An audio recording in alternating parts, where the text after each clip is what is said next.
Sleep is when we rest and repair. It's also when our gut and our liver does its big cleanup. So when we're in fasted states, our gut goes through a process of cleaning up and, sort of just doing the things to get ready for the next day.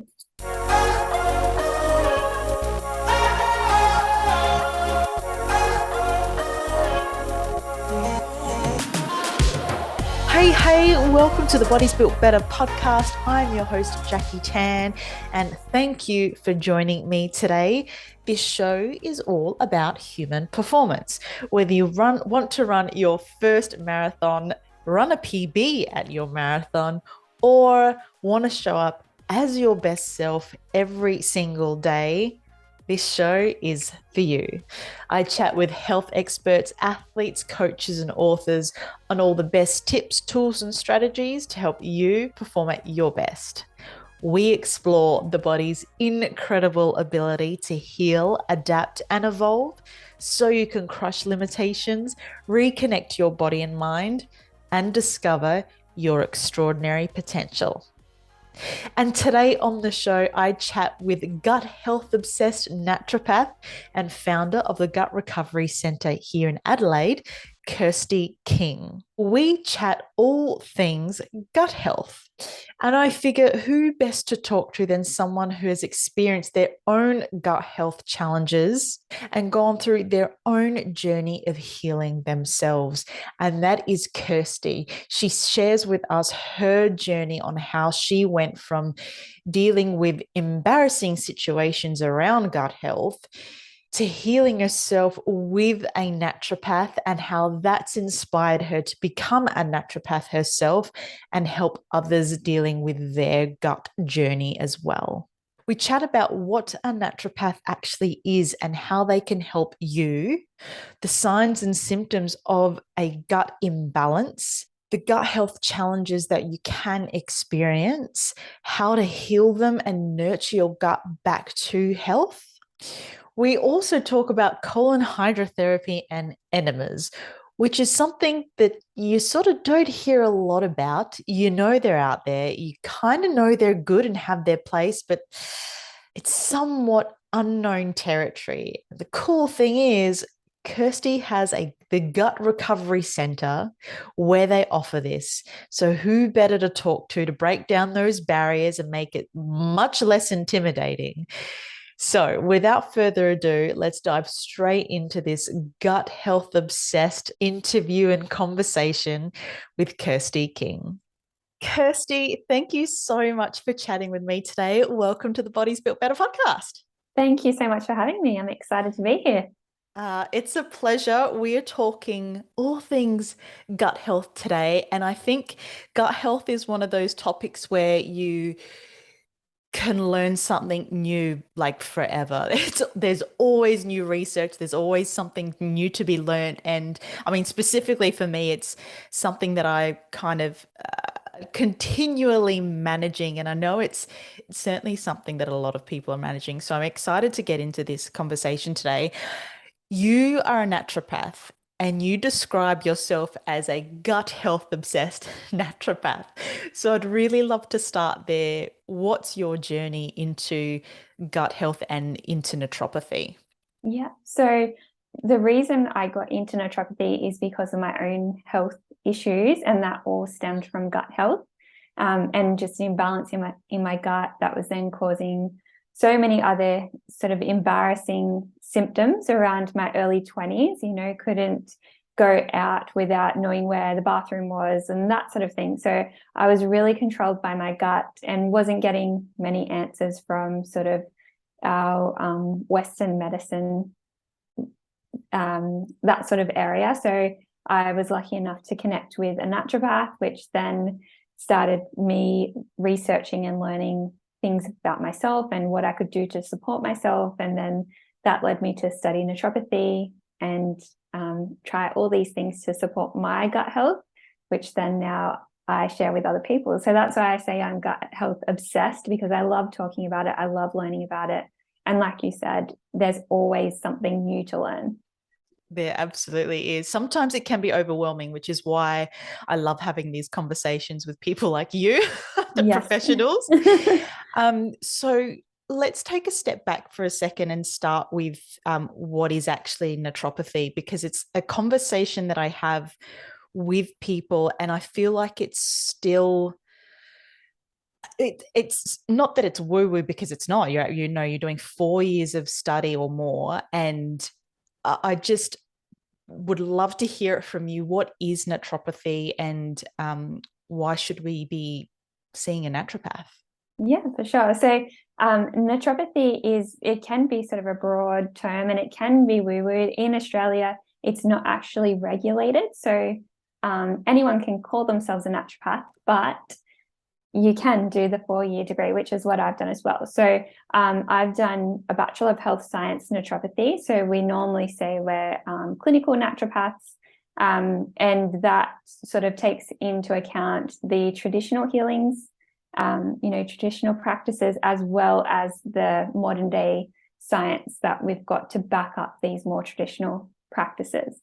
So as a naturopath, we look at the body as a whole and the person as a whole. So not only what's going on inside their body, what symptoms are presenting, but also what's going on in their life, what they're eating, what practices they do daily, what habits they've formed, all sorts of things. So we're looking at the whole person and not just that they're struggling with diarrhea or constipation or bloating. We want to look at the person as a whole and then work out what's contributing to them feeling the way they're feeling and find ways to overcome those things that are contributing to them feeling unwell. Yeah, amazing. And there's a few things you said there. Firstly, I had no idea that it was unregulated. So really important to check Yes, qualifications of the naturopath that you want to see. definitely.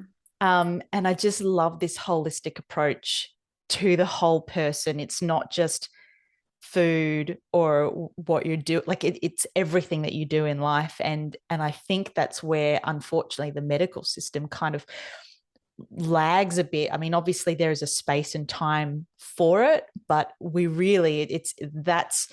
go there to sort of I feel like when shit really hits the fan and we kind of need immediate intervention. But with Yes. naturopathy, we really, it's one of those things where you are addressing everything, all Yes. parts of our life. And that's so important, because I think it's easy to go, what's the pill, or tell me what foods to eat, and kind of leave it Yes. at that. But it's so Yeah. much more than that. 100%. And that's what, most people just want the pill to fix something. And that's what Western medicine can be really good for. But unfortunately, they're limited with what tools they have, just like a naturopath is limited to what tools they have. And we can all work together to help our clients. So, I think it's not one or the other. We can all work together. But definitely from as a naturopath, we kind of try to be a bit more preventative health as well. So not only looking after you when shit has hit the fan, Exactly. It's trying to prevent that from happening as well. Yes, I love that. So if someone feels like they've tried everything, what can naturopathy offer that is different? Yeah. So I like this question because I can use myself as an example, because I am a naturopath. I know a lot of things about how to support my body, but with my own health conditions, like my own health, with my own health, I like to have a naturopath who supports me. And so they can look at everything from an outside point of view and not be sort of stuck in it. Sometimes you will have a certain symptom and automatically self-diagnose with something. But then if you can talk to someone else, they will ask all the questions about what's going on, not just about that one thing. And then they can start to put their perspective and their knowledge on what's going on and help steer you in that right direction. So sometimes it might even be like, actually, you're not eating enough. Like you're eating really well, but you're not eating enough. Or you're eating at the wrong times of the day, or you haven't drunk any water today. So just almost like a little health coach to support you in focusing on the right things rather than all of the things. Absolutely. And as you said that, it was like a light bulb went off for me. I'm exactly the same. Like when something's happening in my body in terms of, fitness training, and when things don't feel right, it's like, what do I do? I can't actually treat myself and go do the stretches or the strength stuff. It's a matter of going to someone else. And that's where my physio comes in and really does all of the things, breaks it down for me. Yes, yes. I'd love to know. I feel like, and correct me if I'm wrong, but naturopathy or naturopaths, are you the only ones who use herbal medicines and flower essences? So I'm pretty sure everyone can use flower essences. Like you Okay. can get them from most health food stores. But I know as part of our degree, we did a flower essence subject. But with herbal medicine, it's herbalists and naturopaths who can prescribe those high dose of herbs. So sometimes you can get small doses of herbs from health food shops and things like that. But a naturopath can prescribe herbs and formulate tinctures for you, specifically for you and what you have going on. Yeah. So I'd love to know more about that, because I find the herbs really interesting, and also the flower essence. Like, where do they come into someone's health journey, and how do you just said, we can get them, but in low doses. Why are they better in higher doses? Yeah, and to be honest, they're not always better in higher doses, but Okay. for some people, and if we're trying to be really specific for a person and their condition, we can go in a little bit higher, or we can tailor it to them. So someone might come in with gut issues, but they're also really stressed out, or their immune system's really weak. So we can tailor make a tincture to support them. So we might add some digestive herbs in there, but we can also support the immune system, or we can also support the nervous system. And so it's specifically made for them, rather than them having to go out and buy, 5 different bottles of things, or maybe not even realize that stress or that immune system could be impacting their gut, or vice versa. So Exactly. that's where it can be beneficial in seeing a naturopath. They can help to be specific for you. And then also looking at those different levels or layers. So once again, someone might come in with a gut issue, but they've got this sort of limiting belief, or energetically something's holding them back. And that's where flower essences can come in really nicely and just chip away in the background at sort of different energies that they're holding on to. So some of the things might be, they're just fearful. They're fearful about known things or unknown things, or they're worried about everyone else and not themselves, or they're just exhausted. There's specific flowers for those types of conditions, or those makeups of people, and they just chip away gently in the background. And I always jokingly say that that's the woo-woo medicine that I use, because that I know of, there isn't a lot of science to support the flower essences. They are a little bit more of an energy-based medicine, but they can work wonders. Like, I have big, strong men come in, and they're back for their tiny tincture of flower essences. Like, they can't get through their day without them. Like, it's just a gentle support. And then other people don't connect with it as much, but I love using them because they're just so gentle. Anyone can use them, and they just gently work in the background while we work on whatever else is going on. I love that. I had no idea about the flower essence. So that sounds Yeah. beautiful. And it's certainly something that resonates with me. And I know, like you said, it's not going to resonate with everyone. Yeah. Do you think that that type of person is going to be harder for the essence to have an impact or benefit, because the mind is shut off to the benefits of that? Or Sometimes, but sometimes I do get people who are very skeptical, but they'll yeah. do it and then they'll notice a difference. So I think you definitely do have to be open to things, because the power of the mind is, that's, even if I gave them sort of a saline solution and they convinced themselves it was poison, it's going to make them sick. or if you convince yourself that something's going to upset you, then it probably will, even if it's just water. Yeah, exactly. So yeah, definitely the mind plays a part, but I think the flower essence also help to break that down a little bit. They also just chip away. Yeah. A really good one just you can do over the counter is the rescue remedy. Even I think Woolworths was selling it for a while. I don't know if they still do.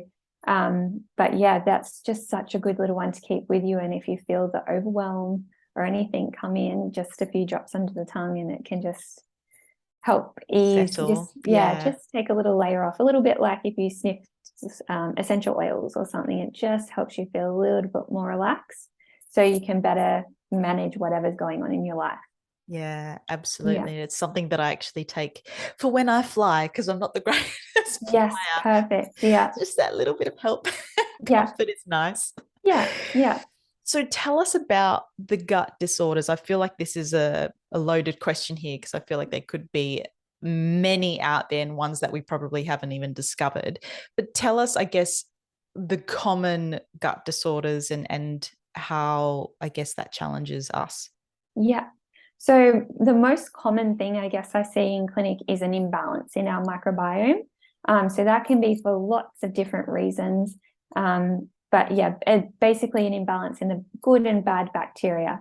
And often we always think that it's the bad bacteria or parasites that are contributing to gut imbalance.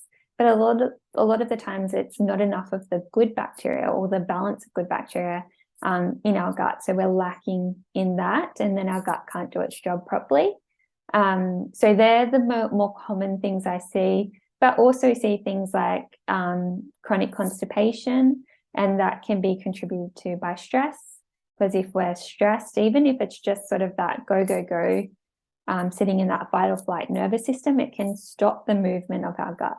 And our gut needs to sort of continue to move to push things through and out. So if we're stressed, that just stops. So that can be a really common one in, modern day society when busy is successful and what people are looking for. And then it can be sort of more severe things like inflammatory bowel diseases like Crohn's, ulcerative colitis. Those types of really sort of more chronic and more of a genetic, I guess, component to it. It's kind of already there, and then we're supporting clients to reduce their symptoms and not have as many flare-ups. Yeah. Okay. So you said a genetic component. What is actually happening with something like the Crohn's? So there can be lots of different things. So it's not always that way, but generally there is sort of a little bit more of a genetic makeup. But that's when there's an inflammatory condition going on in the gut, and different things can trigger it at different times. So it might be food related. So it might be sitting there. You might be more predisposed to having a condition like this. But if you're in a stressful situation or you're not eating the right foods, that's when you're really going to feel the impact or all the symptoms of it. Where if we can help educate a person about their condition, and then give them the right tools to support themselves, and they're not going to have as many flare-ups. And, those flare-ups are terrible. They can take control of your whole life. It's not only just severe pain, it's also has a mental health aspect to it. So if we can help people to understand their conditions and then learn to support themselves in the right way, then that quality of life is improved. And potentially, in some cases, then there's not as need for like different medications. So, or fewer medications rather than just adding so many on and then they're in there forever. Yeah. And with the conditions, this might sound like a silly question, but being the gut, could we potentially, I guess, treat them all in the same way if we were to look at our nutrition? Not. I don't think we could treat everyone exactly the same, because some people have different food sensitivities, or different triggers for their gut. But I think the basics, the foundations are all generally the same. Trying to eat as well as possible, avoid processed and inflammatory foods, drinking water, staying relaxed, and or managing stress and trying to switch your body into that rest and digest nervous system rather than being in fight or flight all the time. Getting sunlight, getting fresh air, all those things. So I think the foundations and the basics are all the same, but they're definitely not everybody just is like, all right, you need to go on this diet, you need to avoid these foods. But there are some common things that we can definitely try first, and then we can narrow it down into more specific things. Yeah, absolutely.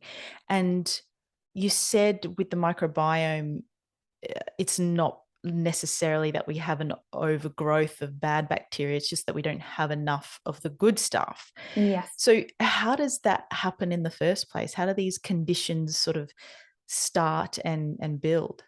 Yep. So lots of different reasons. Like it can start from birth and how our microbiome starts off. So we get a lot of our microbiome from our mum, like while we're growing, and then how we're birthed can impact our microbiome. So if we're birthed through the vagina, we pick up bacteria on the way out that way. Whereas if you're born via cesarean section, then you're going to pick up different bacteria that way as well. Also, if you're born in a hospital compared to at home, or in the car or wherever you're born, that can impact your microbiome and what bacteria you're exposed to straight up. And then from there, what goes on in life, if you have sort of illnesses where you have to have a lot of medication from a young age, or you grow up in a really sterile environment where everything's 99% antibacterial, then you're not going to be exposed to many good or bad bacteria. So many things can impact it. And then our food, our diet, different traumas and stress through our lives. So many things can impact that. And I always like to refer to the gut as a garden. I don't know, not everyone's a gardener, but I like to just have a little veggie garden. And you can learn a lot from that. So you might do all the right things, but it just so happens that there's a specific type of bug that's in your area at the time, and it will knock out all your veggies. Or you might not have looked after your soil really well, but you brought the healthiest plants, but because the soil's not all that good, the plants aren't going to grow. So there's so many factors that can go into the health of your gut, just like it would a garden or any sort of environment. I really love that analogy. Yeah. It's going to be so interesting,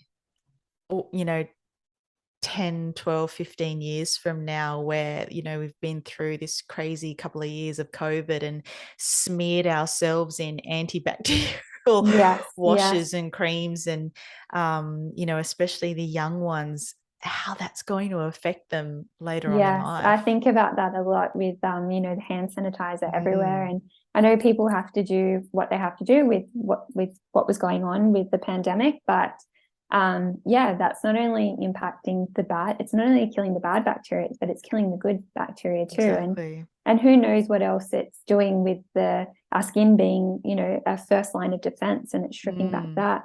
I even know I went to get my ring cleaned during the pandemic, and the jeweler said, "Oh wow, your ring looks pretty good because it's a white gold, and that can sort of, I don't know what the right word is, but it tarnishes easily." And they said, "Yours looks pretty good. Everyone else who's coming in lately are really stripped back." And they said they think it has to do with hand sanitizer. And I said, "Oh, well, I don't use hand sanitizer. I just wash my hands, like normal." And so they were saying like they've noticed a difference in the quality of rings. So straight away I was thinking, well, what's that doing to our bodies? If it can do that to sort of heavy metals, what's it doing to our skin and to our bodies? We just don't think about that because we can't see the impact of it. That's really scary. It is, isn't it? It is. Oh my goodness. If it's, like you said, if it's doing that to metals, wow. Yeah. What else is it killing off? So it's just an interesting one. And I never like to create fear because everyone's just doing the best they can, but just having a think about that, potentially if you have had to use a lot of hand sanitizer where you're working, well, maybe try and spend some time outside, or look at some different probiotics that might be beneficial just to help build all that back up. Yeah. Is there a sort of natural sanitizer that could be better? There are a few that are less like filled with chemicals. It's still stripping, so because that's what it's got to do. That's Sure, what it's yeah. the purpose of it. But I know a couple of people I work with. So On Made Organic Skincare, she has a more natural hand sanitizer. So it's pretty much just the alcohol and what are they called? Essential oils. Yeah. So antimicrobial essential oils. So less chemicals. Whereas if you read the back of some of the other ones, it's full of all sorts of things and even fragrances and synthetics. So we want to avoid that, especially as women, because that can impact our hormones as well. Yeah. Actually, that would be interesting to know as well, the cases in, I guess, hormonal conditions since the pandemic. Yeah. So That's a many whole nother things. podcast. Exactly. So how can we identify exactly what's happening within the gut? Because I know naturopaths have some pretty funky tools and machines that you guys can use as well. Yeah, so naturopaths can be sort of trained in all different areas. There's naturopaths who do live blood analysis, so they would be able to look at things differently. And then other naturopaths use different machines to sort of see weaknesses in your body. So I don't use those things. Just not saying that there's anything wrong with them. I just haven't been trained in them, and that's not how I work. But yeah, as the naturopaths that work with me in my clinic, we do an in-depth consult to find out what's going on, finding out all about you. So not just what's going on in the gut, but lifestyle, hormones, immune system, all the things. So we can get a really good understanding of what's going on. And sometimes that's enough to tell us what we can do to support your body. So sometimes it can sort of indicate that, oh, potentially there's a bit of imbalance. We can do a little bit of diet change and a few simple supplements or herbs, and that should be enough to give us some change, and then we can improve from there. Other times, if it's not quite as clear or it's been something that's been going on for a long time and the person's tried all the things, we'll want to try and do some more in-depth testing. So I'll use a lot of the time stool testing, so microbiome testing, so getting a snapshot of what's going on in your gut. And other times we might do some blood tests, or some urine tests, all sorts of different tests, whatever looks like will be the best option for that person, just to give us a little bit more information, so then we can develop a more specific plan. Yeah. And when you do see things like, I guess, hormones being affected, or mental health, mood, does that really all stem from the gut? You treat the gut and you sort of see those conditions start to change? Definitely, things can start to change. It's not always the underlying cause, and it's not always going to be a cure, but it can definitely help. So, reducing inflammation in the body, helping the body to be able to absorb nutrients better, reducing some uncomfortable symptoms like bloating, and not being able to go to the toilet properly, like that can just make you feel so much better. So then you can manage whatever else is going on. But sometimes it definitely is a direct impact. Like even I've got clients who have things like Gilbert syndrome, which is a issue with breaking down bilirubin. So it can be a genetic condition where you can't break down bilirubin, which is a byproduct of our red blood cells breaking down. So it's a natural thing, red blood cells break down, they go to the liver, and then they're sent to the gut to be eliminated from the body. But sometimes people have an issue breaking them down. So when the liver sends it to the gut, it sort of creates an imbalance and can throw the liver health out as well. So that can cause you to feel sick, but also cause some mental health symptoms. So you might feel low mood, you might have low motivation, and then that's impacting your life. And that might be the symptom that is the most the thing that's causing you the most problems in your day-to-day life, because you can't sort of show up to work or function optimally. But actually it's a gut issue, and we just need to, or gut and liver, and we need to support your body properly. And once we sort of help that detoxification process, those moods can clear, the brain fog can lift, and you can go about your day a lot better than what you could before. How quickly does it take, or how long is that process? Like, you see someone with this sort of condition, they go away with a plan and things to do. How quickly do they see results? It depends on the person, but something like Gilbert syndrome, if it's supported correctly, they can see results really quickly, because we sort of support their liver and then that detoxification process. So some of those symptoms lift really quickly and they'll feel better. But other things, it depends on the person and how quickly they can implement the plan, because sometimes diet changes are really hard to do. If you've got a busy life, if you've got other people you've got to cook for and, buy food for, that can be really hard. But if you can implement things well, you're going to see the results a lot quicker than if you can only do small things. But, sometimes the small changes can make all the difference too. Yeah. And by quicker, could we say within a week, within 2 weeks? Or some people, yes, they could feel better within a couple of days. Other people, it might take longer, especially with things in the gut, because if we've impaired gut function as well, so that natural contraction of the gut, we need to sort of get the body to kickstart that. We need to clear out old waste. We need to sort of do a lot of the other jobs that gut has on the to-do list first before it can get back to sort of that optimal function. But yeah, I've definitely had patients who sort of have come back from their follow-up after their initial, and they've felt different. They've felt changes. And sometimes that's the easy part, and the hard part is then implementing the change into their life ongoing, so it doesn't come back. Yeah, exactly. Yeah. And honestly, that's probably the thing that I struggle with most. It's that initial 2, 3, 4 weeks, which I'm like, oh, this feels great. And then slowly those bad habits start to kick in again. Yeah. I'd love to talk a little bit about the food side of things. It's so funny because I talk to so many people, and I have a friend who had gut issues. I would ask, because I'm always interested in people's diets and what they're consuming, and the most common response I get is, my diet's pretty good. And then they go see someone, and in this case it was a naturopath, and they were told to remove a few things from their diet, and within I think just over a week, all symptoms gone. So it's incredible to know, to even understand the fact that what we think is good is still not great for us. And that intervention from someone like yourself is really important.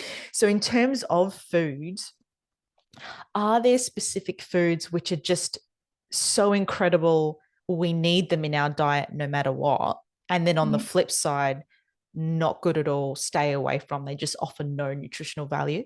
Yeah, I think definitely with the foods that offer no nutritional value. So I really think, processed high sugar foods, they're not offering anything except for convenience. So, if you can just pull them out, or even just start to read the backs of foods, so you might be able to make a simple swap. There's a lot of good pages on Instagram that will tell you sort of swaps you can do.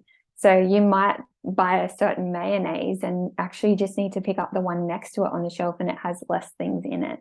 So learning about your food in that way, but definitely processed food. So, anything that sort of comes in a packet and it's really convenient, even if it's got a health food label on it, a lot of the times there can be sort of hidden things in there which are really inflammatory to our guts, or impact that integrity of our gut, so that the lining of our gut wall, which can turn into things like leaky gut, which is a really common one people speak about. So yeah, just trying to eat real food. I think that's the best first step, is eat real food, fruits and vegetables. Animal products are fine, but once again, just read what's going on there. Where are they coming from? Try and make the best choices about how healthy those animals are as well. And if that's what you want to eat, and, you know, water, clean filtered water, all those basics. And then there can be things that can be a bit more specific, you know, like gluten and dairy can be very inflammatory for a lot of people. So sometimes it is best to pull them out of the diet, but not always. I think the biggest thing is trying to eat real food and trying to eat variety. Because that's a common one with gut bugs too, is that we want a range of big variety of gut bugs in our gut, but we have to have a variety of foods to feed them. So if we're only eating sort of pasta with spinach and some cheese, then we're only going to get sort of those bugs that thrive off of that food. Whereas we have that one day or one night a week, and the rest of the time we're eating different things. Well, we're going to expose our bodies to lots of different bacteria so they can all do their job in our gut. I remember actually that was one of the amateur mistakes I made a very long time ago now when I went vegetarian. Was I was a very poor vegetarian back in the day, where I did exactly that. All I ate was pasta, and very quickly things went south and I was not feeling well at all.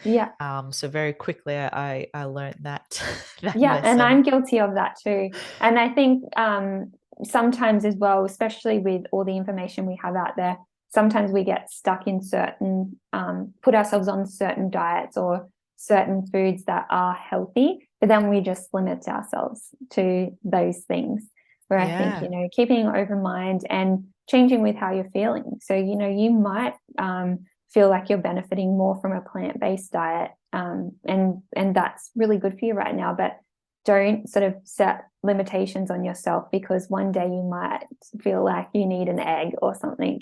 And, you know, just creating variety and balance and listening to your body with what it needs at the right times. Yeah, that's so important. And that is something that I learned as well recently from Dr. Heather Zwicky about the gut microbiome, and that diversity is so important. And because I'm a vegetarian, I hate to say it, but I'm kind of lazy and I like routine. And so I eat the same veggies kind of every night. It's very similar. But now that I know that, I'm trying to add sort of a few different veggies every day, just so there's just one. As long as it's one, then I know that I'm getting some variety at least. And that's a great way to start. That's what I did as well, you know, when I was at uni, and I was vegetarian then too. And you just, in the habits and even busy lifestyle, you go to the shops and you just grab what you know, because you don't want to be thinking about all these things, or even having food go to waste. Like you just want to buy what you need. But even if it's just one different type of vegetable or one different type of fruit every week, you're just creating variety. And who knows, you might actually find something that you really like that you never ever knew of. That happened for me with persimmons. I'd never had them before. The fruit, it kind of looks like a little tomato. And now they're like my favorite fruit. Like I can't wait for that time of year to eat them. So just trying different things. You don't even know, there might be something out there that's your new favorite food and you haven't even tried it yet. Exactly. You mentioned packaged goods. Stay away from. What are your thoughts around the frozen foods or the frozen packaged meals? Or so like a pre-prepared meal? Yes. So there is some sort of studies and things to show that when food is frozen, it can snap lock nutrients in, especially when it comes to vegetables. Like if they're picked quickly, they're frozen, it can hold on to some nutrients a bit better than if it's sitting around fresh for too long. But with the frozen sort of packaged meals, just once again, you have to be careful about what they're putting in there to keep it looking like food and staying that fresh. So lots of the times it's preservatives or lots of salt to make it sort of taste better. And then the other really big one to be careful of is they normally come in plastic. So, and then you heat it up in that plastic, which then leaches into the food. So if you're heating up plastic, it leaches into the food, and then we're eating those things, which can be really disruptive for our gut and also our hormones. So if that's what you have to do, then put it into a bowl or something first to heat it up. Don't heat it in the plastic. But yeah, otherwise try and make your own frozen food. I do that a lot too, is if I cook up something big, put it in sort of glass containers, like the Pyrex containers, and then heat it up that way. And if you can sort of more heat it in the oven rather than a microwave, that's a little bit better. But yeah, there's lots of options, and you've just got to do what's best. Like if that's the only way you're going to get vegetables in is if you're going to buy it from a microwave little meal, then start with that, and then, you know, slowly start to make changes in small little ways. Maybe you can cook yourself dinner one night a week or something like that. Yeah. Yeah. Perfect. What so we said what we shouldn't be eating. What are the foods that we absolutely should have in our diet?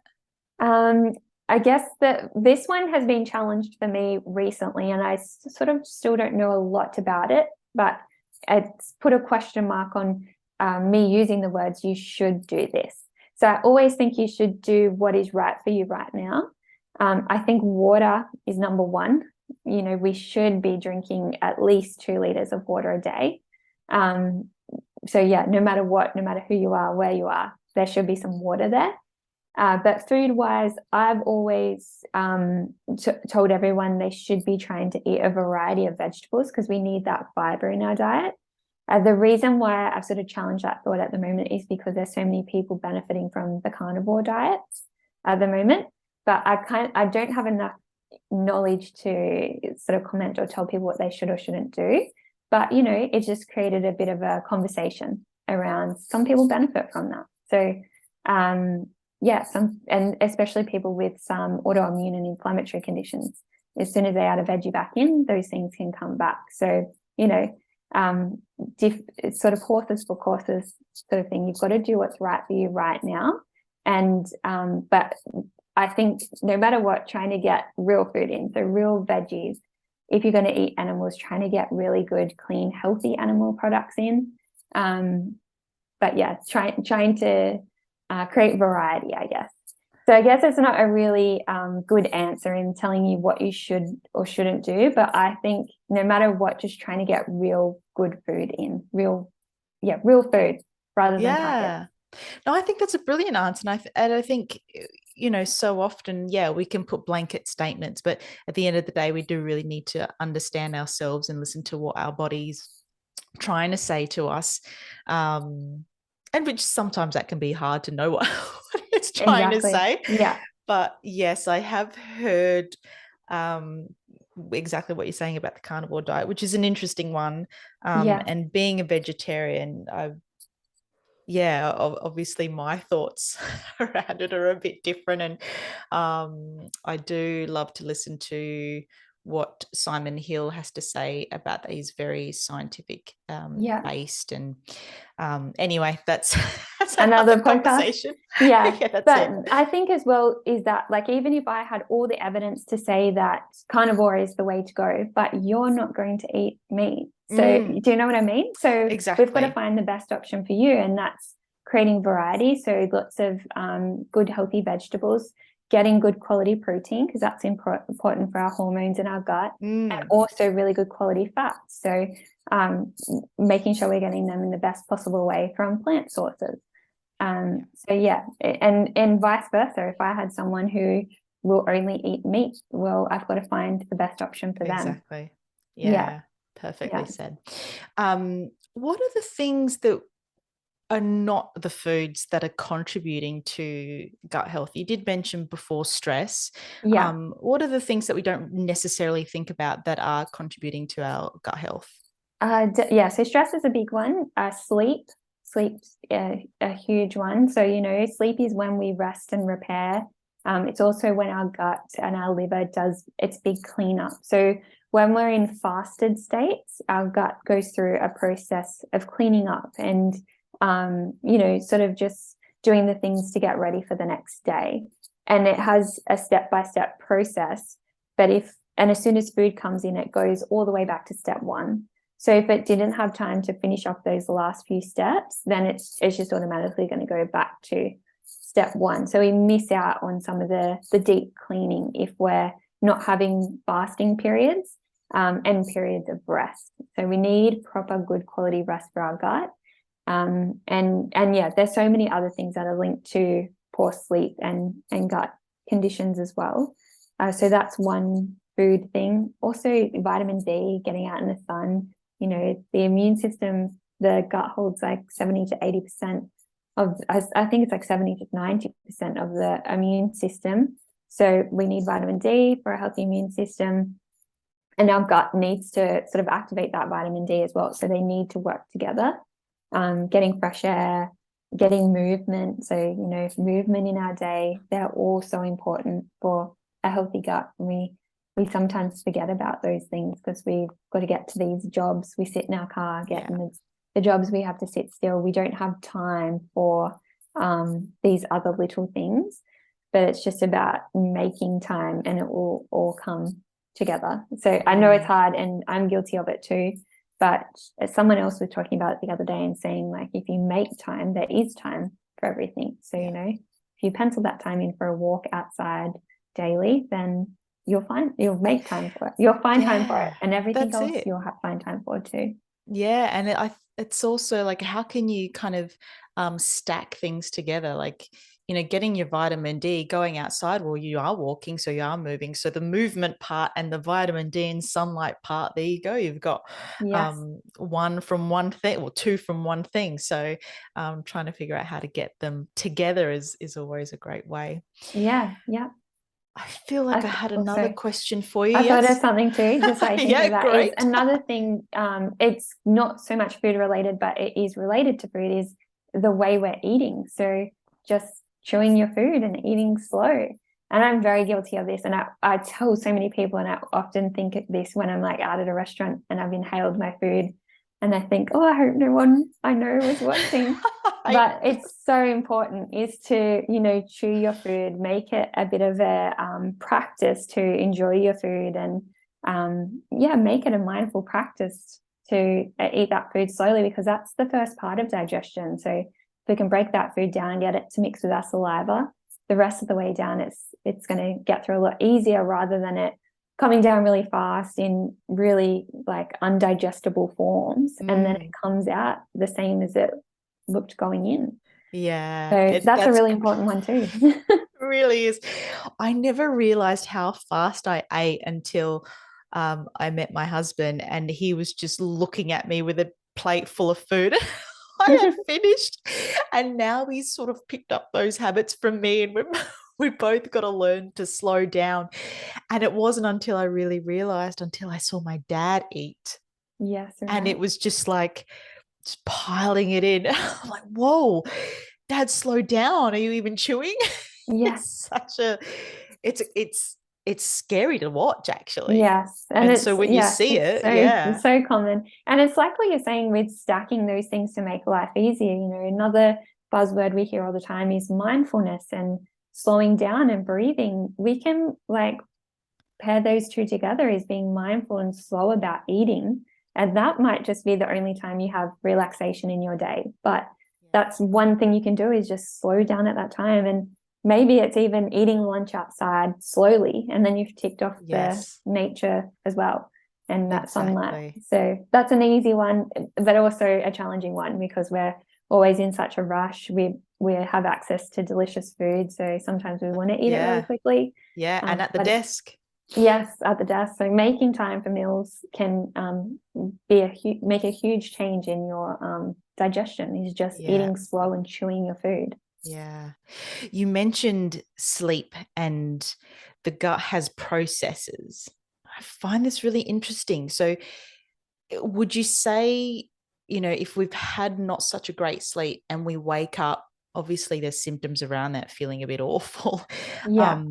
But are there ways that we can feel in terms of our gut, and knowing that the process hasn't kind of fulfilled itself? Like if we wake up feeling bloated, for example, should we then go, well, I didn't get good sleep, I'm still feeling bloated, maybe if I fast until, or, not have anything to eat until midday and then have my first meal, is that something you can incorporate into your lifestyle to help that? Yeah, yes, definitely. So if you're waking up with bloating, if you're waking up sort of, or the next day you sort of have sluggish bowels or slow bowels, or sometimes even urgent, it can be, that the bowel hasn't had time to do its proper cleanup. It would normally be, it's not going to be sort of if you have one night's bad sleep, it's not going to be the next day is definitely going to be impacted.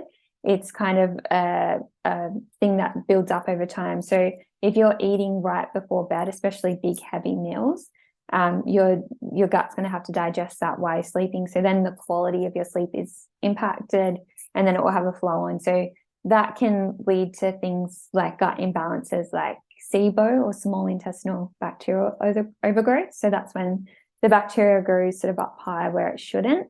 And it can cause all sorts of symptoms, like bloating is the most common, but sort of those IBS-like symptoms as well. But yeah, that's a really common one to know, that maybe you need to stretch out your fasting window. And normally we kind of just want 10 to 12 hours, ideally, sort of stopping eating around 2 hours before bed. And then, sleeping through, and then you can eat again in the morning. Some people benefit from longer, so doing like the 16-8. But once again, that's not for everybody. And even that can look different for different people doing those fasting windows. But another really good one to look into is the Chinese medicine sleep clock. So if you're waking at different points in the night, the Chinese medicine sleep clock can tell you potentially which organs are impacted.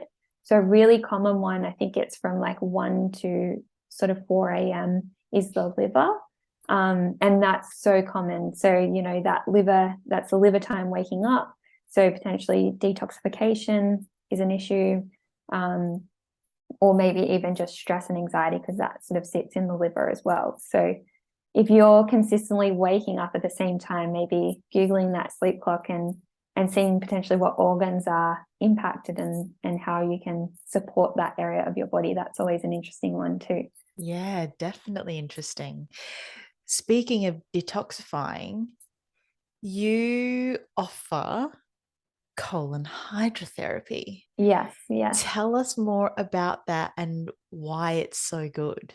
Yeah, so this was something that really helped me with my gut healing. So when I was sort of in my early 20s, had lots of sort of those IBS symptoms, and this was sort of candida overgrowth. So lots of symptoms around that. And colonics and enemas was something that just supported my gut while I was working on the healing. So it helped to detoxify and clean out while I was rebuilding my gut and getting it back to functioning optimally. And then I still use them now just for general detoxification and a bit of a cleanse and self-care.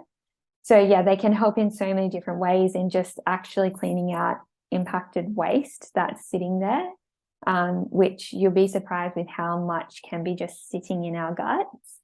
And then it can sort of hydrate the gut. The coffee enemas also help the liver and the liver detoxification. So there's so many benefits to it. And if you look into it, sort of where it all came from, especially the coffee enemas, like they've been using them for such a long time to help with so many different things, even things just like pain or the common cold. They were using, they were irrigating and hydrating the colon to help those things.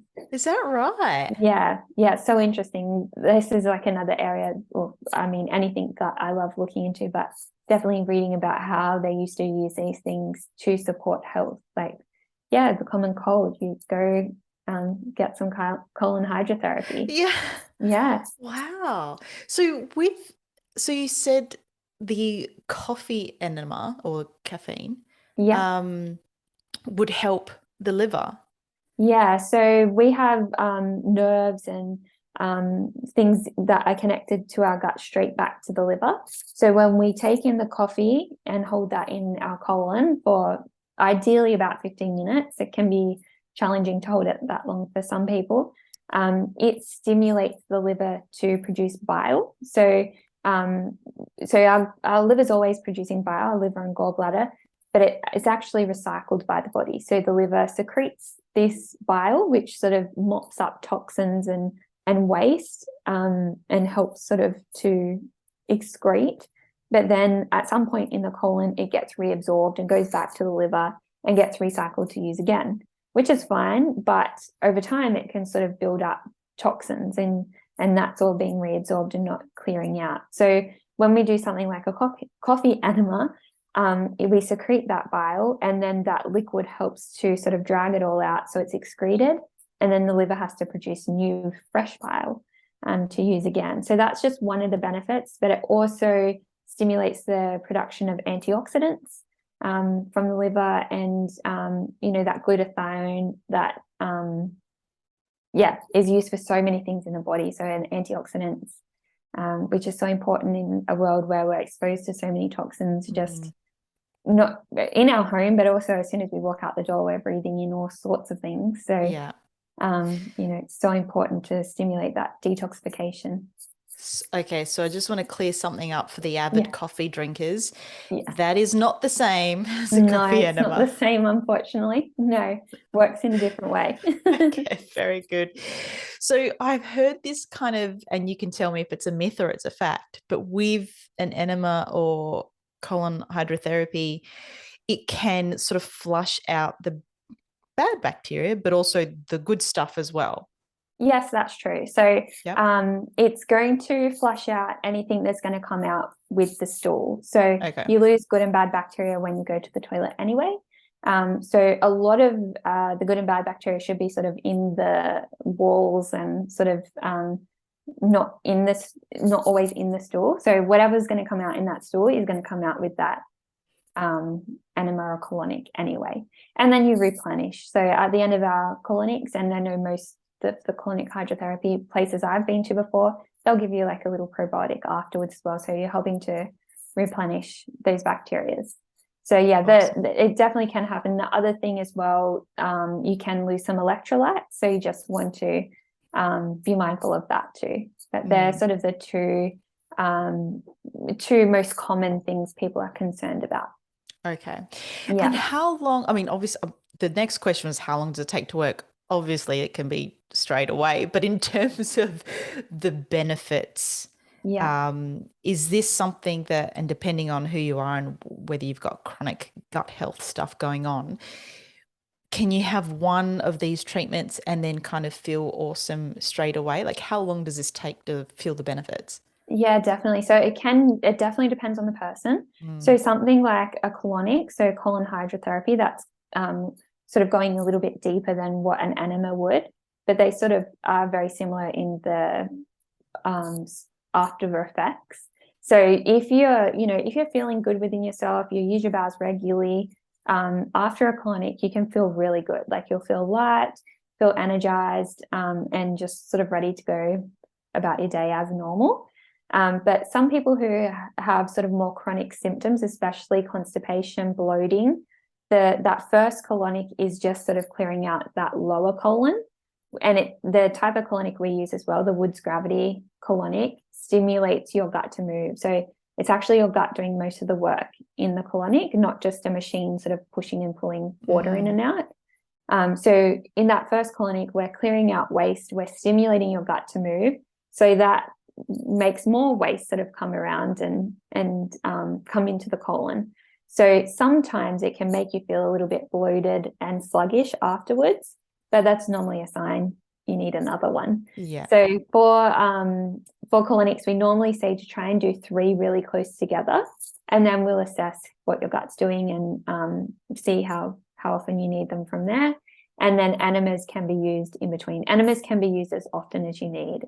I always say sort of like it's better out than in. So it's, if you're not moving your bowels every day, I would recommend even just water enemas to help flush it out, because the longer it sits there, the longer it sort of ferments, creates discomfort, and it also slows down your bowels even longer, because the gut is a muscle. So if it's sort of stretched out with all this impacted slow waste, it's going to have to, once that clears, it's going to have to fill up to that amount again, if that makes sense. Oh, Whereas if interesting. we need that gut to sort of contract, it's sort of a pulsing movement. But if it's not sort of tight and toned, well, you're going to need to fill right back up before it can pulse that waste out again. So if we can keep continually moving the waste, then and doing good things to help tighten and tone that gut, well, then over time your gut will start moving on its own. Yeah, amazing. Yeah, So how often should we, I don't know, it depends, but how yeah, often, let's just say we're feeling fairly good and yeah, fairly regular, how often yeah. could we or should we be using them? Yeah, well, if you're feeling good, if your bowels are moving every day and you're feeling good for it, like it feels like you're feeling complete afterwards. You're not feeling sort of incomplete and there's more there. Then you could do a colonic sort of every month or every 2 to 3 months, sort of just a bit of a self-care detoxification practice. But if your gut isn't moving, then I'd definitely say to try and get them in more often. So you can have regular colonics as often as you need to. And same with enemas. Enemas you can use every day if you need to as well. But if you don't, if things are good, you don't have to do them as often. But if things are slow and sluggish, water enemas would be great with the coffee enema here and there. If you've got something like an autoimmune condition, coffee enemas would probably be better a little bit more regular because you're getting that sort of antioxidants, you're getting that detoxification, which can help with autoimmune conditions. Yeah, brilliant. And now that you've sort of brought that up, are there specific conditions that we should be using enemas with? Yeah, so definitely constipation, definitely Yeah. using it with constipation, but they can help with so many other things like even hormones. So our liver plays a huge part with hormones. So coffee enemas can be great for that, and even just enemas in general, just helping to support detoxification. Things like endometriosis, especially if it's impacting the bowels, that can be beneficial. You just want to tread carefully if you're in any type of flare-up state. So people who are experiencing would know. So, it's very painful. There might be some bleeding that they notice in their stools, that sort of thing. That's when you just want to be careful because we don't want to aggravate the gut any more than it already needs to. So just try to do some soothing things, and once you're feeling better, then you can add those things in. But yeah, it's beneficial for so many things. Great. And you just mentioned those with feeling, fairly inflamed not to use it. Is there anyone else or any other times that we shouldn't be using it? If you've had any abdominal surgeries, so you want to give your sort of abdomen plenty of time to heal. It's just like, if we had a surgery on the outside, we'd be watching that scar take time to heal. And sometimes because we're already feeling good, we want to jump straight back into things, but things are still healing on the inside. So definitely giving yourself plenty of time post-surgery. And then pregnancy, just want to be careful because I don't think it's, and it wouldn't be advised anyway, but I don't think we should be stimulating detoxification in pregnancy because we think when we say detox, we think we're flushing out the toxins, but we're actually stirring up the toxin. So we're getting the body to release the toxins in our cells or wherever it is. And then if your organs of elimination aren't working properly, they're going to recirculate. So there's a potential of that going through to the placenta and impacting the baby. So definitely doing your detoxification in the lead up. So your preconception care, trying to detoxify. And then if you have done detoxification during your preconception, then during your pregnancy, things like water enemas or even colonics can be helpful in just keeping those bowels moving if you suffer from things like constipation. But you wouldn't so much be doing the coffee enemas during that time. Sure.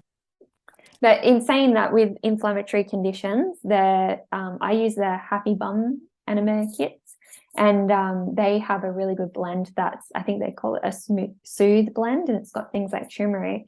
And I've used that in the lead up to my period because I get period pain. and back pain, and using something like that has helped to reduce back pain for me. So and even, you know, when I've just had sort of acute back pain, I've done anti-inflammatory enemas before, and I feel like I notice a difference in that pain. Could be just a placebo, but I definitely think that they help, you know, because you're absorbing those nutrients as well, in a different way. Yeah, that's awesome. You read my mind, because I was going to ask about that in terms of the menstrual cycle and cramping. And I'm the same. I get the back pain around that time. And so, yeah, that's really interesting. Yeah, And yeah, I I found them wonder really how many, helpful. yeah, I wonder how many people or how many women do experience back pain, but it's actually nothing to do with the back, but everything that's Yes. going on inside the gut. Yeah, we're just inflamed, and yeah, Yeah. I'll just need a little bit of help detoxifying those hormones that are sort of Yeah, all over the place at that time. exactly. Yeah. Kirsty, this has been sensational. How can people find you? And if they want to give an enema or a colonic a go, how can they do this? Yeah, sure. So you can find me, probably the most easiest place to find me is the Gut Recovery Centre. So that's our new clinic that's focusing on gut. We offer the colon hydrotherapy there, as well as naturopathy. And then I'm also Kirsty King Naturopathy on Instagram as well. But yeah, we have lots of blog posts on enemas. It sounds scary to start with. And I know myself, when I first read about them, I brought the kit and didn't do it for weeks. But once you do that first one, it's so easy and such a good tool to have for just, even if your gut's just feeling a little bit off, or you just want a little bit of self-care, it's so easy to do. So don't be scared to do it. Yeah, brilliant. Can we talk a little bit about the Yes, kit for yeah, a second? Yeah. So, yeah, what is in the kit? How does one, I mean, it sounds pretty obvious how you'd use it, but how does yeah. one use it? And it's something we can get from you and the website? Yep. I've got them Okay. all available on my website. So I use the Happy Bum bag. So that comes with a silicone enema kit. So it's basically a bag that you can hang up on a towel rack or a shower curtain. Ideally, you do it in a bathroom. I know some people's bathrooms aren't sort of set up for that, but ideally you want to sort of do it on the bathroom floor. But just as long as you can have it elevated so gravity can do its thing. And that's basically what comes in the kit. And then you can add on to that. You can just do water. So that's all you really need, is just ideally filtered water. And you want to get it to sort of body temperature. So you want to warm it up, and you don't want it too hot because that will burn. And too cold can be uncomfortable too. So you just want it around body temperature. And then, yeah, you can add on to that. You can add coffee in, or as I mentioned, the Soothe blend. And all you need to do is find some quiet time. So the first time you want to be as relaxed as possible, because, you know, it's a new thing that you're learning. And laying down ideally on the bathroom floor, you take in the liquid.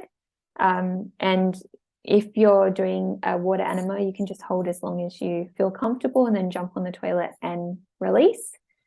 So yeah, you want to be close to the toilet, especially that first time, because you'll get the urge to go and you want to be there quickly. And with the coffee enema, you ideally want to hold it for about 15 minutes, because that's what stimulates the bile. You can almost hear it. A lot of the times you can hear your sort of liver do a little bit of a spurt, and that's what we're looking for. And then you can jump on the toilet and let it all out. Amazing. Oh Yeah. gosh, I'm So so yeah, interested. it sounds like it's very intimidating. It sounds sort of Yeah. invasive, but once you do it, and once you do it regularly and feel the benefits, you can't imagine living without them. Even when I went on holidays just recently, I was like, I wish I packed my enema kit. Yeah. Yeah, Well, that's when you would need it most, right? Like, because that's definitely. when the body kind of goes, I'm not in my place. Yeah, There's a bit of stress there. It's, yeah, you're eating yeah. differently as well whilst you're away. Yes, all those things. And my gut works really well now. Like, I go every day, but just being on holidays, out of routine, out of the right Mm. eating patterns, and even just the way the hotel rooms are set up, like acoustically, it's not always that great when you're staying with your partner or even friends. You know, you Yeah, don't want to be going on there exactly. on the bed right next to the toilet wall. So yeah, I was kicking myself when I had a day to myself. I was like, I wish I packed my enema kit, but Anyway, lesson Lesson learned. learned. Yeah. And Brilliant. the Happy Bum ones are really good because they're just a flat silicone bag you can just pack in your suitcase. They don't take up much room at all. Yeah, sensational. Oh, this Yeah. has been awesome, Kirsty. One last question to finish us off. What are a few different ways that people can support their gut or gut health right now? Right now, I would say drink some water, chew your food. So today, make sure you're chewing all your food and do something to help yourself relax. So put your phone down, do some breathing, do some journaling, stare at a tree or something. Just do something to help you relax and slow down, because I think that is the biggest challenge for us all right now, is that we really struggle to slow and feel relaxed, which Yeah, has huge impacts on our gut. exactly. Wonderful. Kirsty, thank you so much for your time today. This has been awesome. Thank you so much for having me. That was Kirsty King from Gut Recovery Centre. If you have any questions for her, make sure you reach out to her over on her Instagram, Kirsty King at Naturopathy, or head over to her website, the Gut Recovery Centre, where you can check out all the services that they provide and their little shop with the enema kits that she was talking about. I cannot wait to receive mine. And if you're interested on my journey on how that goes, reach out. I might do an episode on it. I'm not sure if that's something you want to know about or something you definitely don't want to know about. But anyway, let me know and I can go further into that journey if there's a demand for it. I hope you enjoyed this episode and got as much out of it as I did.